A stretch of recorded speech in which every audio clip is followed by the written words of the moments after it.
What's up, guys, and welcome to another episode of the Raptors Community Podcast. Today we're going to be talking mostly about the Raptors off-season and what I think they should do. First, I'm going to propose to you guys some situations in terms of cap space, considering 2021 and saving a max slot to try and acquire a Giannis Antetokounmpo. Obviously, our three marquee free agents that are going on the market this year, maybe their market value, and trying to analyze what we should do in order to either save cap space or try and retool to the future. So the obvious first thing to discuss is Fred VanVleet. As we know, VanVleet's contract is over. His market value is probably somewhere between 20 and 25 million. A team like the Knicks or Pistons, I know are going to offer him that kind of money. He's unrestricted as well, so the Raptors likely have to match that offer to even get him to consider coming back to Toronto. And I guess my big question is he worth $20 to $25 million? He might be overvalued for a guy who isn't even an all-star in this sort of situation where there's not a lot of good free agents, so the market's a little dry. And so a guy like VanVleet is going to get paid, that's for sure. But he did prove this year, and last season of course, to be consistent and clutch in the playoffs, which can be an asset for many different NBA teams. A lot of teams are looking for a point guard, a team like the Pistons, like I mentioned, a team like the Knicks. This is a guy, he's pretty young, I'm pretty sure he's 26 years old, who has talent and who can bring it on both ends as well. I guess my question, though, to Masai Ujiri is, are you guys willing to mortgage the ability to have a max slot in 2020-2021? Because if you look at the Raptors' salary for the 2020 season, they already have $86 million on the books. When you look at Lowry's $33 million, Siakam's $25 million, Norman Powell's $11 million. All this plus all these other little contracts in there sums up to about $86 million for next season already. That's without having any money attributed to keeping VanVleet.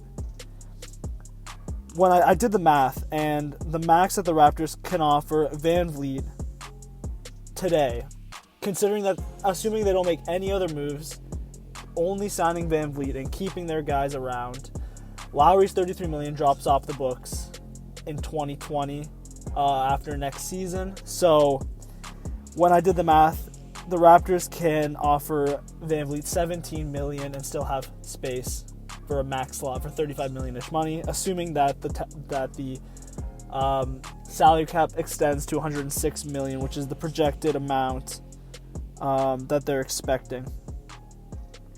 So in order to actually get VanVleet to stay, the Raptors likely have to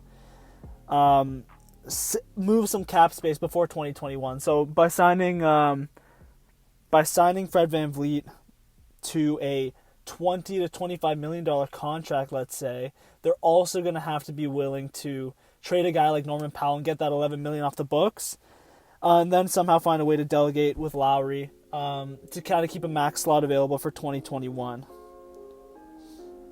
Another good question is, would the Raptors want to acquire another good asset in this offseason?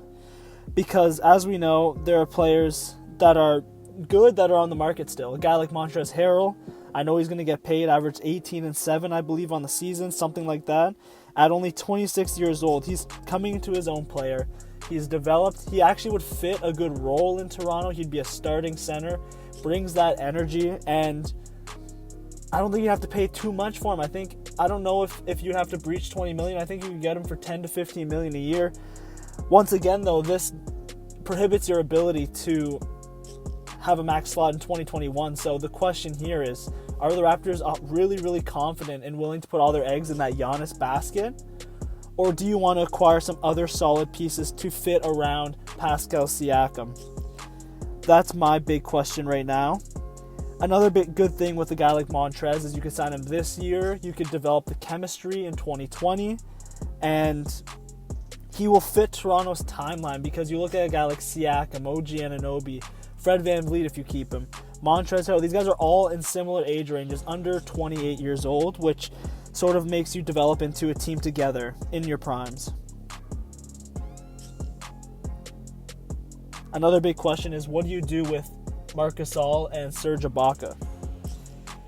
These are two other free agents that the Raptors, unfortunately, probably won't be able to retain. A guy like Gasol, I know he played bad this year, but he still provides value to an NBA team.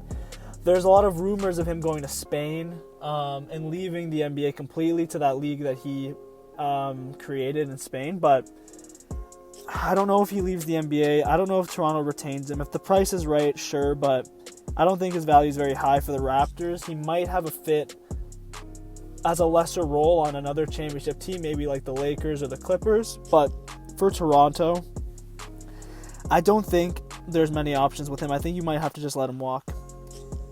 Serge Ibaka is going to get the bag this year. We know he can contribute to a lot of different championship teams. Some examples of teams that could use him at the center position: the Los Angeles Clippers, the LA Lakers, the Boston Celtics.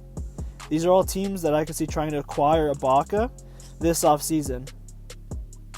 If the price is right, though, for Toronto, I would love to see them retain him, but I just don't see that as a feasible option. Another good thing Toronto could do is sign and trade Ibaka. By doing that, you could acquire some young assets in the making, knowing he's going to leave, and build a roster by retooling towards the future. Ibaka, I believe, is 32. His timeline doesn't really fit with this new Raptors squad, so it'll be interesting to see what they do with a guy like Serge Ibaka, who we know is going to get paid.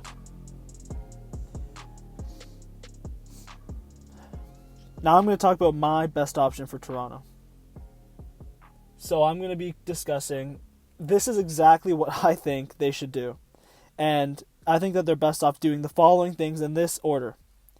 Number 1, sign Fred VanVleet to a 4-year, $80 million contract.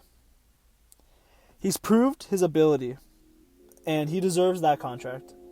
He's a great fit next to Pascal Siakam. He can shoot, he can play defense, and he's a bucket getter, and he's clutch. Next, let Gasol walk. Likely he's going to go to Spain. That's kind of what I wrote down, but I don't really know what he's going to do. I just don't think there's much value there to re-sign him and trade him. Perhaps you could re-sign him to something small and trade him to a team for a pick or something, but I'm happy with just letting him walk. He contributed significantly to our championship. I love Gasol, but once again, he's a lot older and his timeline doesn't really fit here. And then I said try and sign and trade Ibaka considering his value. Get back some assets and some expiring contracts to match salary, of course. And maybe the Raptors can try and trade Norman Powell as well to free up some cap space, get a few more assets for 2021. And the reason why I say this is because then you can now offer VanVleet this money without mortgaging your future of getting a 2021 max slot available.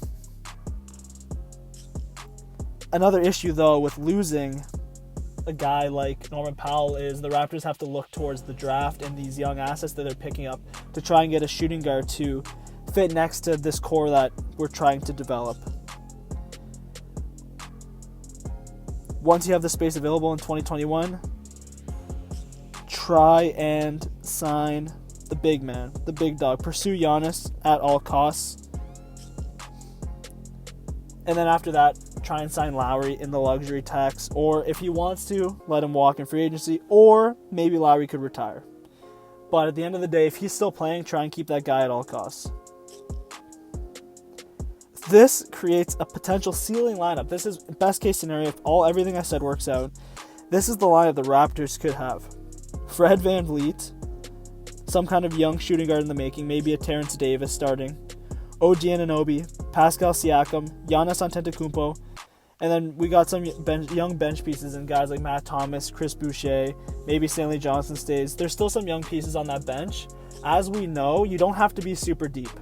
You need 7, maybe 8 guys to win a championship. Last year, the Raptors rolled out 7 guys. You had Kyle Lowry, you had Danny Green, you had Kawhi Leonard, you had Pascal Siakam, you had Marc Gasol, and then off the bench you had Serge Ibaka and Fred VanVleet. Those were your 7 guys that you would play. That being said, when I look at this roster, there isn't a lot of depth. I believe that over time the Raptors will be able to develop some of these young assets that they're getting, acquiring maybe the guy in the draft they get in 2020. And I think they'll have some pieces that are going to fit around them. Maybe a guy like DeJuan Hernandez grows up and develops a little bit. Maybe Malcolm Miller gets better. I don't know, but they're going to be making some changes to create this new core lockdown till at least 2022 when you look at the contracts. Then OG's contract expires, and then you've got a whole nother conversation. One thing I actually forgot to mention, though, this is the most important thing. Keep Masai Ujiri at all costs. His contract expires at the end of this year. Please, Toronto, keep him at all costs. He is the best general manager in the game.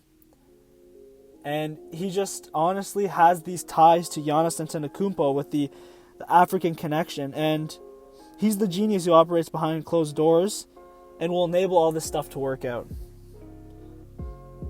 He's an integral part of the culture in Toronto, and I think that's all I got to say about him. Please just keep him. Once again, thanks a lot for listening, guys. This is a short pod, probably like 12 minutes or so. If you like what you're hearing, make sure to subscribe. I'd really appreciate it. Also, if you don't already, which I bet you do, just follow my Instagram at Raptors Community.